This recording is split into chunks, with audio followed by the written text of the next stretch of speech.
And I mean, he should be able to assume that, but obviously they weren't, because during the lame duck period, they built the force up from now this roughly 600, originally 300. Then they pushed it to 600 right at the end. Then they got it up to almost roughly 3,000 people. Now, the brigade itself only had roughly 1,400 people in the brigade, but there was another 1,600 or so that were involved in this operation in one way, shape, or form. So, and then they put Eisenhower's stamp of approval on it in front of Kennedy. So Kennedy now, a person could look back and go, well, gee, Kennedy was ignorant. Well, yeah, well, why was he ignorant? Because the people that were supposed to be telling him the facts and the truth were lying. Okay, they were lying. The other thing is the agency isn't good at military operations. I mean, that's not what they're supposed to be doing. That was never part of their charter, and even their expanded charter that they now enjoy, such leeway. It's not even in that charter. This is not a military, organization.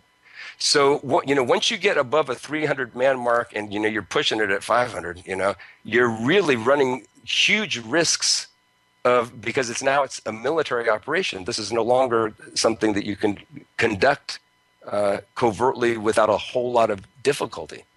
So it was at this time when they started to have to bring in more and more military consultants in order to, to figure out what was going on. Now, I'm not sure, I've got it here somewhere, but off the top of my head, I'm not sure the exact date when Hawkins was brought in.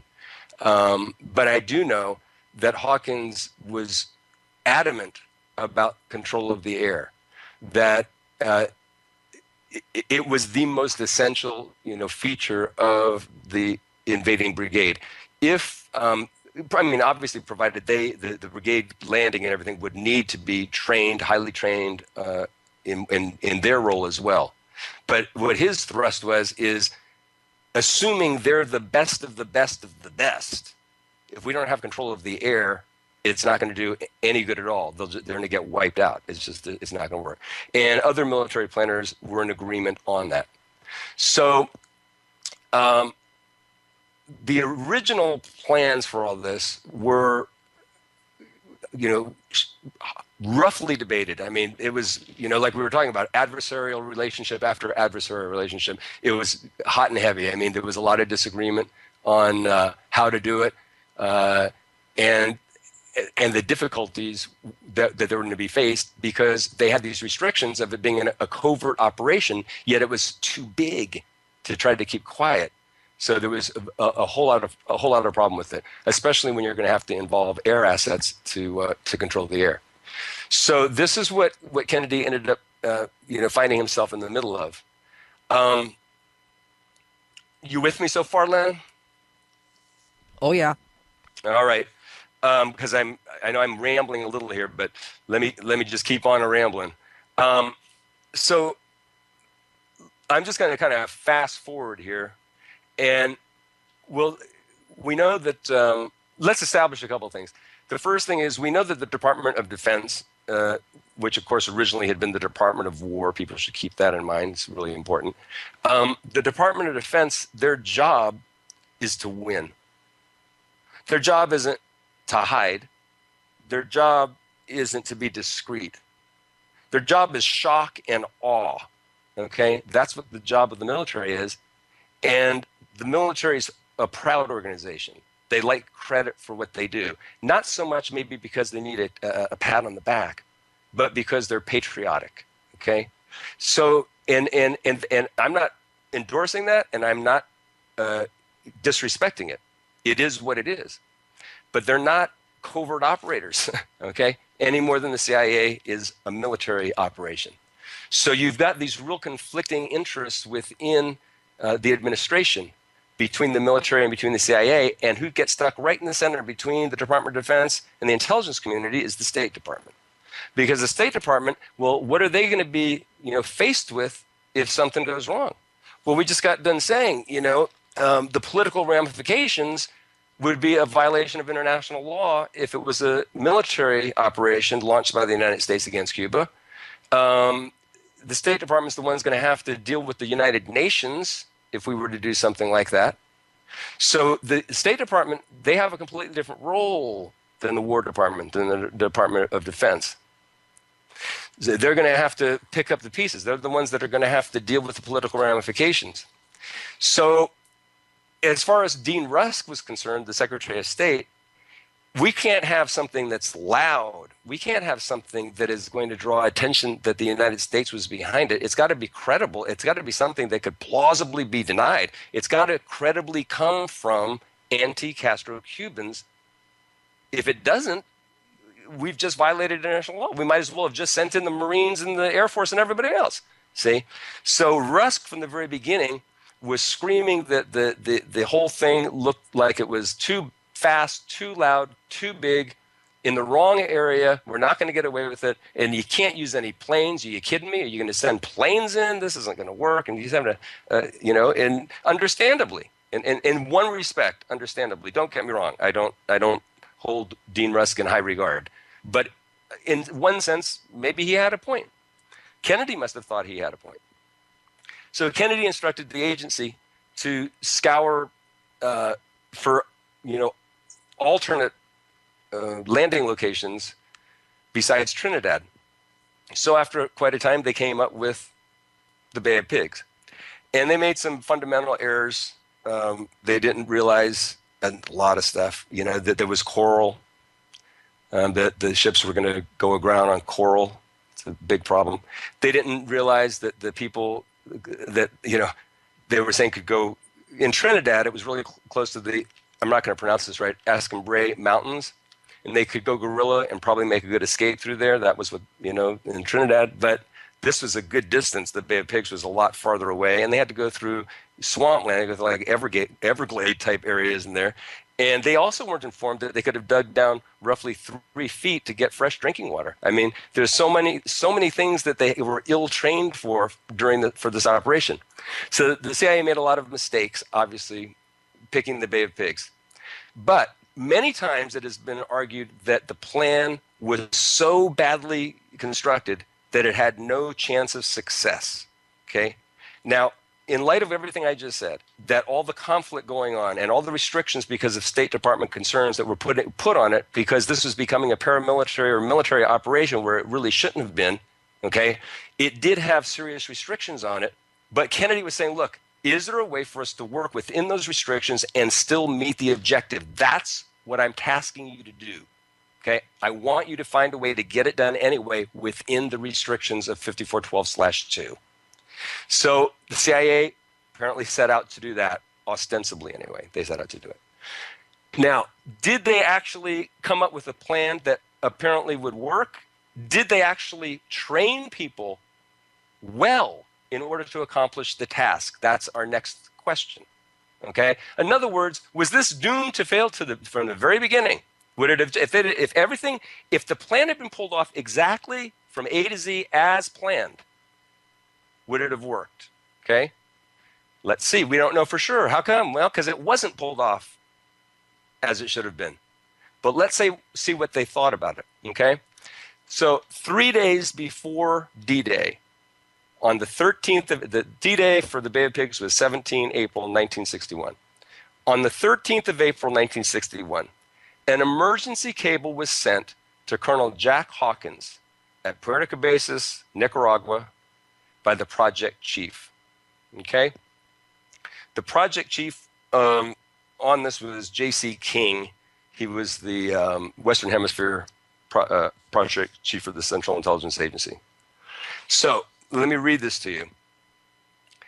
It only has 2 items in the cable, and it says, A, please advise emergency precedents.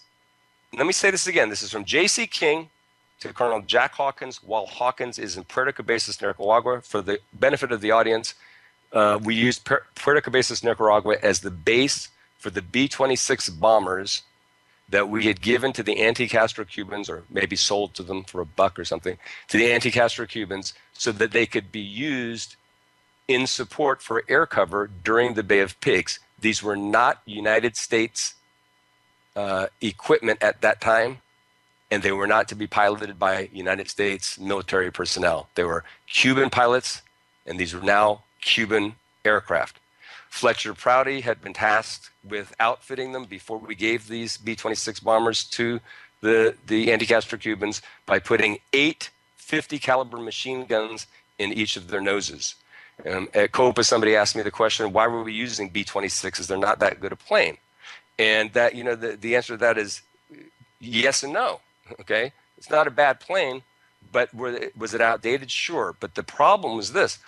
The thing that made them good was we had widely disseminated them throughout the world, particularly in Latin America.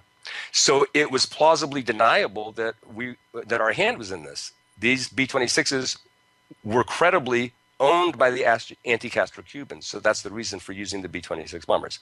So they had outfitted 16 of these and put them down in Nicaragua at this base.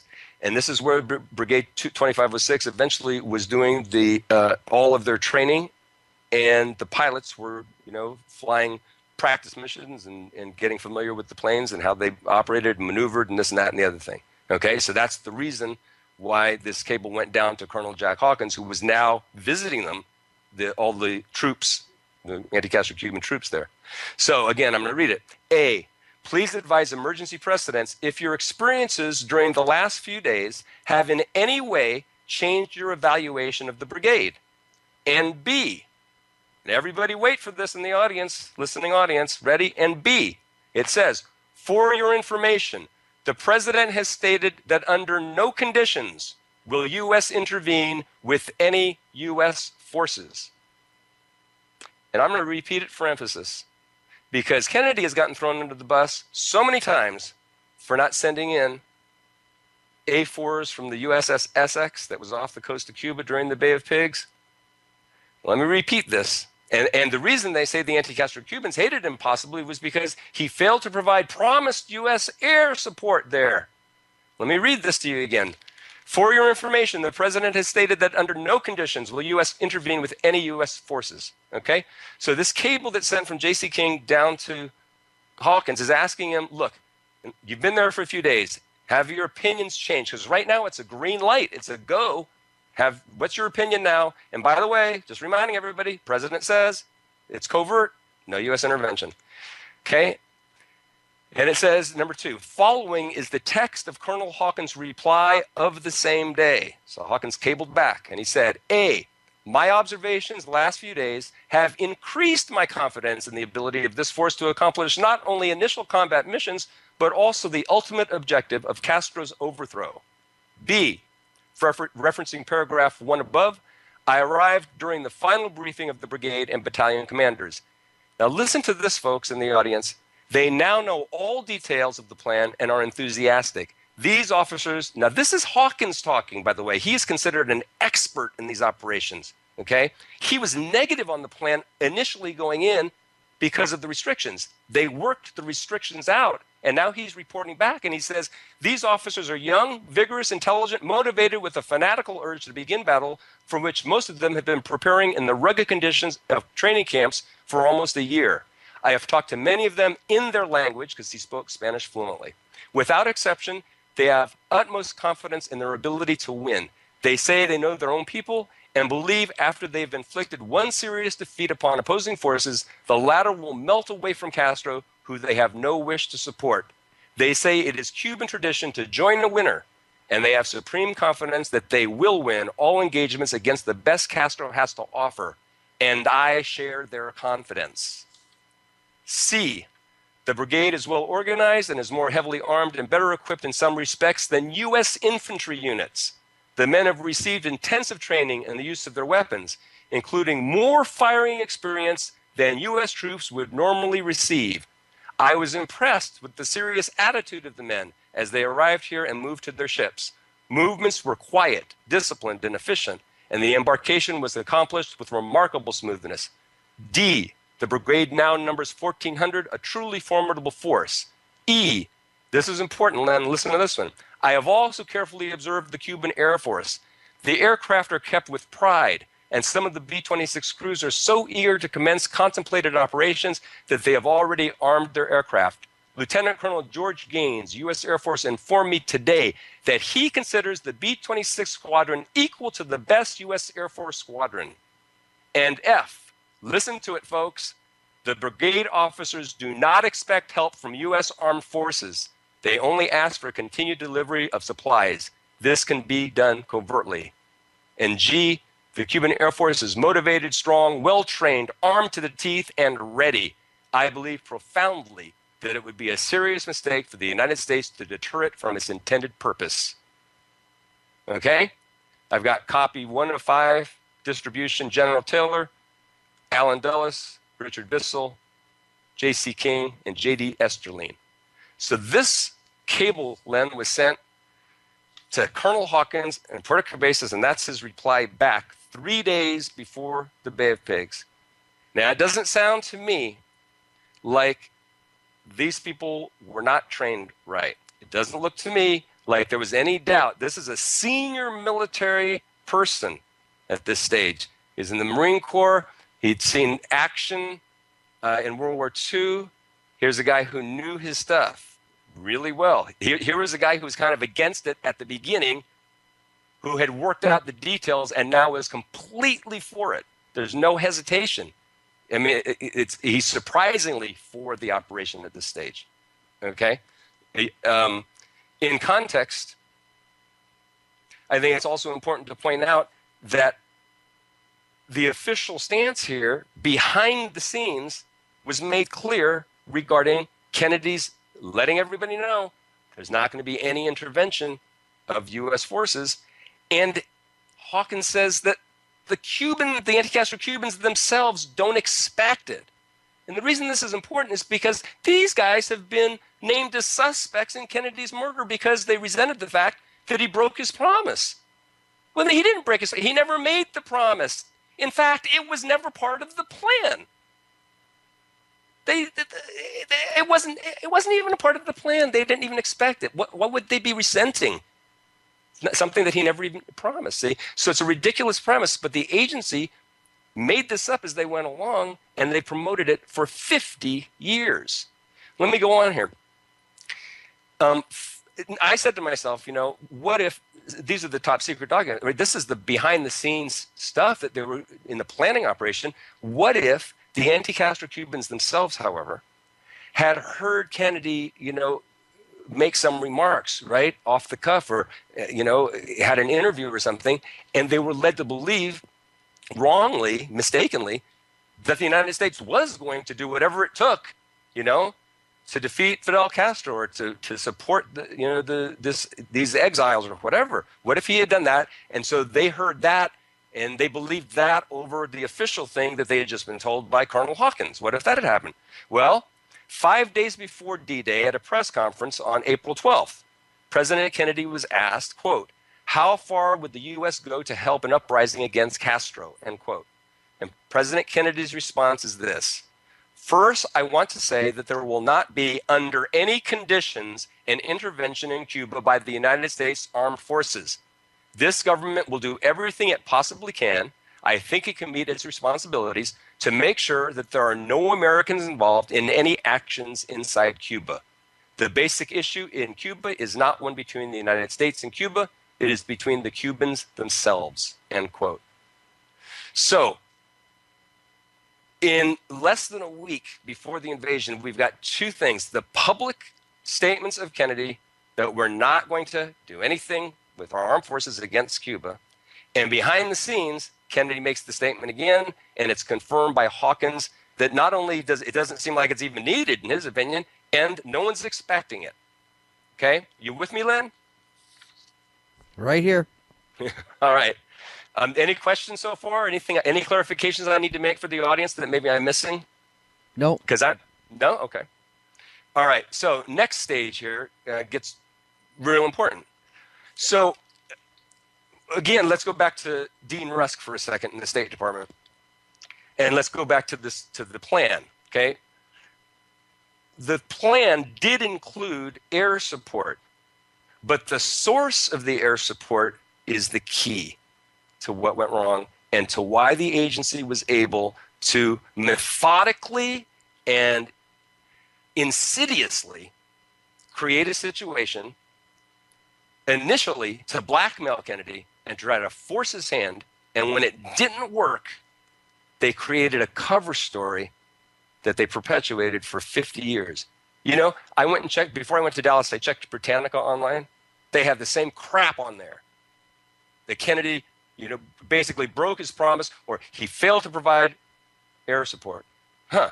And you can go on Wikipedia, of course, that trash hole, and they're going to tell you the same thing. And I'll tell you where their source is, right? Their source for it is unbelievable. You wouldn't even think that this guy, and I'll get to, I'm jumping ahead, I'll get to him in a minute, but it's, what's his name, Kornblue from the National Security Archives? Unbelievable what he's written, right? The same junk, all right? So the reason I get kind of adamant about this is our history, and it's been butchered for such a long, long time. But what was the plan? So the real plan was this. Because these people were trained so well, as Hawkins has just told us, right? They're going to get the job done when they get there, provided, number one, that they get there. So you got to supply them well. Provided when they get there, they can hold the beach where they, you know, where they're landing at, and they can secure an airfield, which there was, by the way, there were 2 airfields south of the Bay of Pigs, not the one to the north that everyone always talks about. I believe the north, or maybe it's even the east that everyone talks about. There were 2 south of the Bay of Pigs that were there for the taking. So this would not have been monumental. But the point was this: once, you know, I talk to people sometimes about this when we're talking about Israel, and I'm not going to digress farther, but you know, I think Vatican City is the only piece of real estate in the world that can claim that it's a sovereign state that does not have to physically be able to you know, retain the real estate. In other words, part of the world we live in, whether we like it or not, is the ability, if you want to be a country, you know, you can go ahead and take a piece of land, you know, it's all jump in a boat and go across San Diego Bay and, you know, try to wrestle the Coronado Island from the Navy, right? Good luck with that, not going to work. But if you're able to do it and you're able to claim that as your place, well, you better be able to hold on to it militarily, because if you can't, you know, someone's going to come and take it from you, and you don't have an Israel, or you don't have a Vatican City. Vatican City, I don't think has to worry about it, but you don't have a United States. You don't have any country that can't hold on to their real estate is going to lose it, right? But what you can do is, if you're able to hold a beachhead in Cuba and establish a airfield so that you can run your 16 B-26 bombers that you've gotten from the United States legally, and you can claim a provisional government status or a government in exile status, it is then possible to get one of the permanent members of the Security Council of the United Nations to recognize you. Now, it's a bit of a stretch, but it's a possibility. It's a possibility. At the very least, you may be able to get support from people in Cuba. I mean, that would be the ultimate goal, right? Because you don't want to just shove people in through the Bay of Pigs and everybody on the island hate them. So, but there are ways of accomplishing this. So the plan was viable as long as you could get the people safely to the beaches. You could have them supplied with enough ammunition and food and rations and that type of thing. And the only way to make sure that you're going to ensure that part is successful so that they can retain some real estate is that you have control of the air, which is what Hawkins had been saying from the beginning. But the State Department said, well, we're not going to be able to do that, and they're going to know it's going to come from the United States. Come on, there's no way. But Hawkins said you can't have any of Castro's Air Force operational that day because they've got T-33 jets. He's had 10 or 11 of those. He had 3 or 4 or 5 Sea Furies, and he had some B-26s of his own, and I think a Lodestar. So the idea was we would send in, not us, but the plan was that all 16 originally of the B-26 bombers would go in 2 days before D-Day on the 15th of April and take out all of Castro's Air Force while it was on the ground. That's what the attempt would be anyway. And then we'd have a U-2 flight go over and see if anything was left over, or we'd have eyes on the ground that would tell us if there was more stuff that needed to be taken out. Well, Rusk didn't like the idea of there being 16 used because of whatever reason. It was going to be another issue of it being too loud. So they cut the number in half, and they sent 8 out instead. I think Cabell's the one who ordered that. So the idea was they were going to have these 8 B-26 bombers now go in, take out all of Castro's Air Force on the ground, and then leave, and then land in Miami. One of them, anyway, would land in Miami, and it was going to be marked up with Castro's own markings on it, his own Air Force's markings on this B-26 bomber. And the Cuban pilot, the anti-Castro Cuban pilot that we'd get out, was going to claim that he defected from Cuba. And on his way out, he blew up as much stuff as he could. Okay? So that would give some plausible deniability to the United States. It was a defection, and it would put the seed in everyone's mind in Cuba that, hey, you know, there's a defection going on. There's some people who don't like Castro. He's not quite as strong, you know, as we thought. And, you know, a lot of the Air Force got completely wiped out, or a lot of it got wiped out, and this and that and the other thing. So that was what the hope was. Good plan, bad plan, who knows? But that was what the plan was. So they took out all of the T-33s with the exception of 3 of them, which, by the way, as you know, is what Fletcher Prouty said. He got the number right, 3 of them. And that's confirmed now through newly declassified documents, right? There were also some Sea Furies. I don't think Prouty really mentioned the Sea Furies, and the reason I think he left them out is that they didn't amount to too much consequence, to be honest with you. We had 16 B-26 bombers, right? 12 of them were taken out by T-33s. We'll get to this in a minute. And 2 were taken out by Sea Furies, and 2 were taken out that were low flying, were taken out by artillery, okay?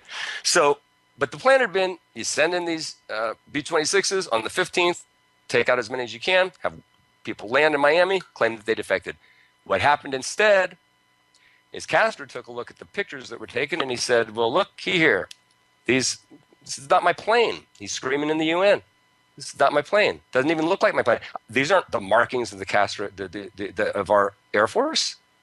Look at the nose. My noses are all made of plexiglass. These are opaque. I don't have 50 caliber machine guns in the noses of my B-26s. This isn't a defection. So Adlai Stevenson hadn't been read in on the mission. So he's arguing that it was a defection. Well, he ends up, when he's faced with the pictures and the proof of it, he ends up looking either like he wasn't trusted enough by the administration to be read in on the mission, or he knew all about it and he's lying through his teeth at the UN. Either way, he looks real bad. So he has a conniption fit on the 15th and on the 16th, the day before the brigade was to launch and, you know, they were supposed to be arriving at the Bay of Pigs in the wee hours of the 17th of April. So on the night of the 16th, because Rusk had been browbeaten by his own subordinate, Adlai Stevenson, because Adlai Stevenson was, you know, screaming that we're not going to be able to keep this covert. They're going to know it's the United States. Are you kidding me? Because the second part of the air attack was what? On the morning of D-Day, pre-dawn, the remainder of Castro's Air Force was to be taken out. Kennedy had reserved the right all the way up until 24 hours before the mission to cancel, okay? The last standing order on the 16th of April was all of the Air Force, Castro's Air Force, had to be taken out while it was on the ground, or you're to scrub the mission. This was understood by everybody, including Hawkins. My God, he was the one who was screaming the most about having to have control of the air. It was understood by Cabell and by Bissell. It was understood by everybody that was in the intelligence end of this, everybody that was in the military support of this was aware of this, okay? Rusk was aware of this. Adlai Stevenson had a conniption fit because he was embarrassed in the UN. He ends up prevailing on Rusk. Rusk picks up the phone, makes a call to McGeorge Bundy. McGeorge Bundy is told you have to cancel the pre-dawn airstrikes because of what happened at the UN 2 days ago, and you know we won't be able to hide our hand in it, and that's blah, blah, blah, blah, blah, blah, and all that stuff. Rusk wasn't the military man. Neither was Bundy. But they do have common roots. So Bundy picks up the phone, and at 9:30 he calls General C.P. Cabell, U.S. Air Force. He's the deputy director of the Central Intelligence Agency. Alan Dulles is out of the country in Puerto Rico. He's going to be giving a speech at some college.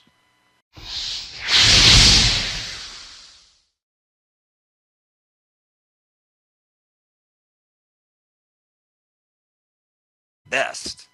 If we don't have control of the air, it's not going to do any good at all. They're going to get wiped out. It's not going to work. And other military planners were in agreement on that. So the original plans for all this were, roughly debated. I mean, it was, like we were talking about, adversarial relationship after adversarial relationship. It was hot and heavy. I mean, there was a lot of disagreement on how to do it, and the difficulties that. So, and then they put Eisenhower's stamp of approval on it in front of Kennedy. So Kennedy now, a person could look back and go, well, gee, Kennedy was ignorant. Well, yeah, well, why was he ignorant? Because the people that were supposed to be telling him the facts and the truth were lying. Okay, they were lying. The other thing is the agency isn't good at military operations. I mean, that's not what they're supposed to be doing. That was never part of their charter, and even their expanded charter that they now on. Now, I'm not sure. I've got it here somewhere, but off the top of my head, I'm not sure the exact date when Hawkins was brought in. But I do know that Hawkins was adamant about control of the air, that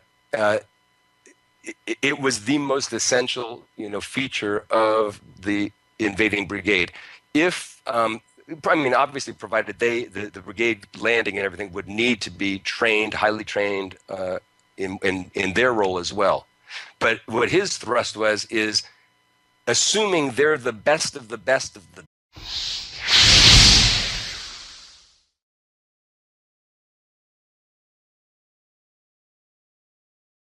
And he should be able to assume that, but obviously they weren't, because during the lame duck period, they built the force up from now this roughly 600, originally 300, then they pushed it to 600 right at the end. Then they got it up to almost roughly 3,000 people. Now, the brigade itself only had roughly 1,400 people in the brigade, but there was another 1,600 or so that were involved in this operation in one way, shape, or form. Enjoy such leeway. It's not even in that charter. This is not a military, organization. So, once you get above a 300-man mark and, you're pushing it at 500, you're really running huge risks because it's a military operation. This is no longer something that you can conduct covertly without a whole lot of difficulty. So, it was at this time when they started to have to bring in more and more military consultants in order to, to figure out what was going on.